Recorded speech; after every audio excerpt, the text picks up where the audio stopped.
નવસારીના બિલીમોરામાં ધોળા દિવસે સશસ્ત્ર લૂંટનો પ્રયાસ અને ફાયરિંગની ઘટનાથી સમગ્ર પંથક ફફડી ઉઠ્યો છે. લૂંટના ઇરાદે ત્રાટકેલા 3 શખ્સોએ ચંચલ જ્વેલર્સના માલિક પર બેફામ ગોળીબાર કર્યો છે. શું બિલીમોરામાં ગુનેગારોને હવે પોલીસનો ડર રહ્યો નથી? ધોળા દિવસે બનેલી આ ઘટનાએ કાયદો વ્યવસ્થા સામે અનેક સવાલો ઊભા કર્યા છે.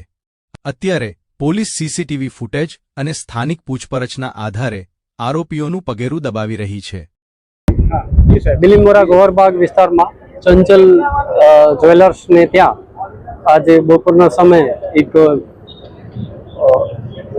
ગાડી લઈ અને લૂંટારા આવેલા કે જેની અંદર તેઓએ અંદર માથાકૂટ કરી અને જે જ્વેલર્સની દુકાન હતી તેમાંથી કંઈ લૂંટવાનો બનાવ નથી બનેલ, પરંતુ કોશિશ થયેલ છે અને આ દરમિયાન તે લોકોએ ફાયરિંગ કરી અને તાત્કાલિક નાસી ગયેલ છે.